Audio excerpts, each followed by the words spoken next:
Welcome back to part 2 of the spring break packet review. I'm going to go ahead and share my screen again so that we can look at the next 6 questions. So number 7 says, which value of y will make the inequality true? You could plug in all the answer choices, or you could just solve for y. I'll show you a little bit of both. I'm not going to plug in all the answer choices, but for instance, let's look at answer choice A. If I plug in -4 where y is, 4 times -4 gives me -16. 14 is not less than -16. A negative is always going to be less than a positive. So I know A cannot be my answer. Now I'm just going to go ahead and solve for y. So remember that when we see multiplication in an inequality or an equation, we want to do the opposite, which is divide. So we're going to divide both sides by 4. These two 4s are going to cancel out, leaving just y. And I'm going to go down to the bottom here because I'm out of room. And y has to be greater than, because it's on the big side of the inequality symbol, 14 divided by 4. So I need to see what 14 divided by 4 gives me. That goes in 3 times. I subtract. I'm going to add a decimal and a 0, bring that down. 3.5. Now, I can't choose the answer 3.5 because that would be equal to, and it doesn't say equal to. So I need something that's going to be greater than 3.5. And the only answer choice that was greater than 3.5 was D, 4.5. So that was a little tricky because, again, if you chose B, the inequality would have read 14 is less than 14. And that's not true because 14 is equal to 14. So again, that was a little bit of a tricky one, but that's okay. Number 8, which point on the grid below best represents -3, 4? So remember that this is your x coordinate, this is your y coordinate. Here we have our x-axis and our y-axis. So if we have a negative x, that means we're going to be going to the left. So we're going to go to the left. 1, 2, 3. And then a positive y means we're going to go up. 1, 2, 3, 4, which puts us right here at point A. Number 9. A science class measured earthworms they found after a rainy day. They listed their measurements in the table below. List the earthworms in order from longest to shortest. So longest would be the greatest length, going down to the shortest, which is the least length. We've got some that are decimals. Earthworm 2, that already looks like money. I'm just going to add a 0 here to make that look like 40 cents. Okay, and it's been a while since we talked about our benchmarks, but let's remember that our fifths we can count on our fingers. So 1/5, 2/5, 3/5, 4/5, 5/5, 0.2, 0.4, 0.6, 0.8, and then of course the whole thing, 1 whole. So this is 1/5, so it's just 1 finger, 0.2, or 20 cents. And then 1/3 is about 33 cents. Remember that that's really a repeating decimal, but we're just gonna go with what it's closest to, about 33 cents. And I know that our 8ths are hard, so if you don't have those memorized, you can always do Tybo. The top number goes inside with a decimal and a 0. The bottom number stays out. Top in, bottom out.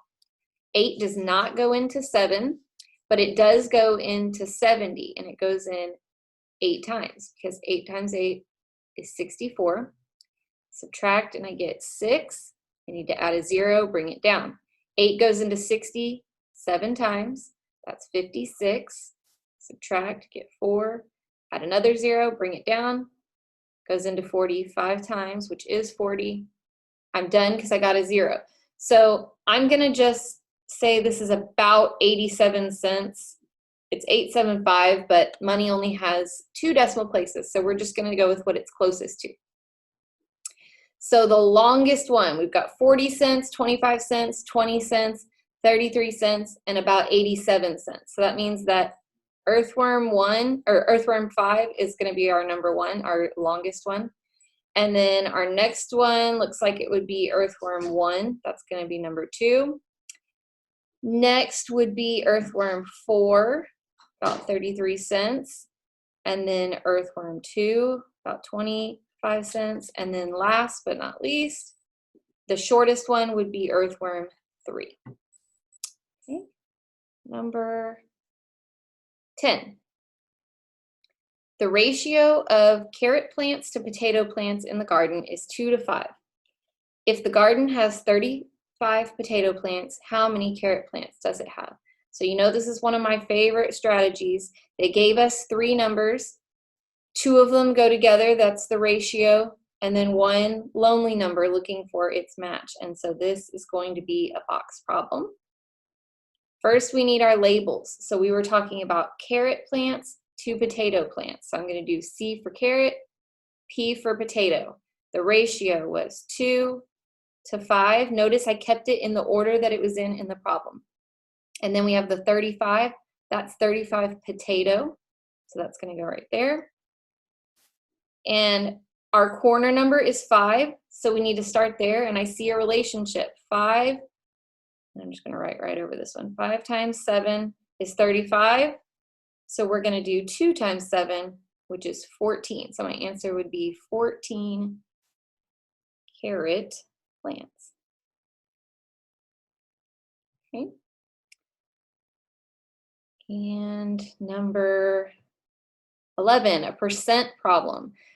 At a Texas Rangers baseball game, 75% of the fans in section 135 were wearing Ranger shirts. If 90 people in section 135 were wearing Ranger shirts, how many total people were sitting in section 135?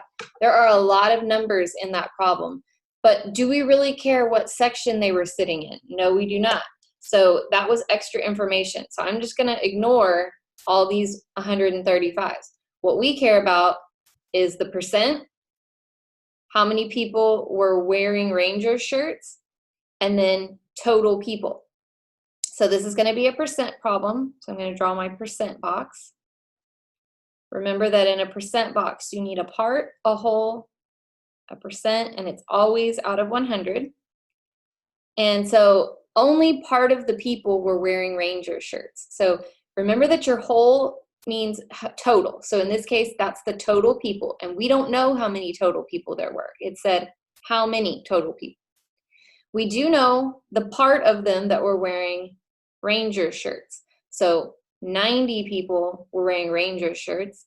And we do know the percent. So that's going to go right there. Our corner number is 75. But I don't see a relationship. So remember that if we don't see a relationship, we can always simplify. So 75 and 100, I could divide by 5, or I see, to me that looks like money, 75 cents and $1.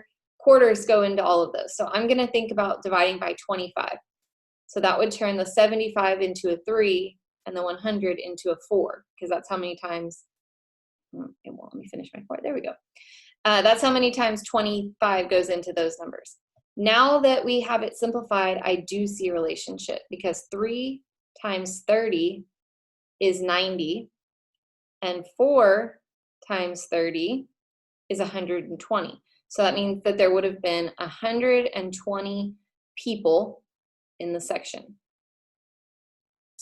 Okay, if you are not comfortable with the simplifying, don't forget that another way you could solve it once you have it set up is by doing bat and ball. So hopefully this doesn't get too messy, but this would have been our bat and this would have been our ball. So you could have done 90 times 100. That would have given you 9,000. And then you would have divided by the 75 that's in the ball, and you would have gotten 120. But again, try to make bat and ball your last resort, since you've got to multiply and divide, and so there's a lot of room for error there. Okay, last problem. And let me erase my writing from that other one. Oops. Okay, so last problem says, Calvin was pitched 20 balls during baseball practice. He hit 40% of the pitches. Which values are equivalent to 40%? So we don't really care how many balls he was pitched. They're not asking us to solve the problem. We just want to know two things that are equivalent to 40%. So remember that we said our fifths can be counted on our fingers. So 0.2, 0.4, 0.6, 0.8.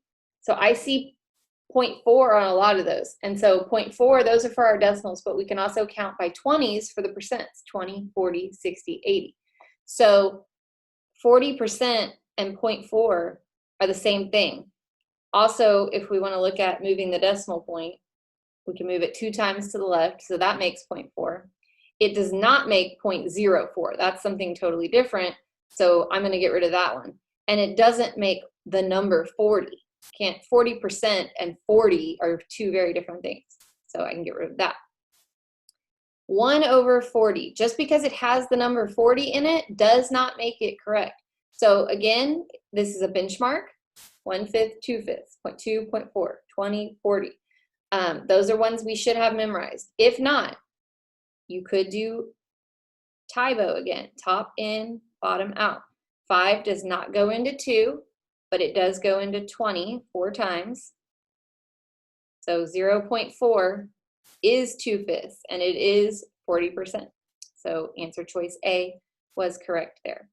Okay, I hope that you did well on your packet, and I hope to be back soon with some more videos reviewing some of the things that we've done in the past, and then on Monday starting with some new stuff.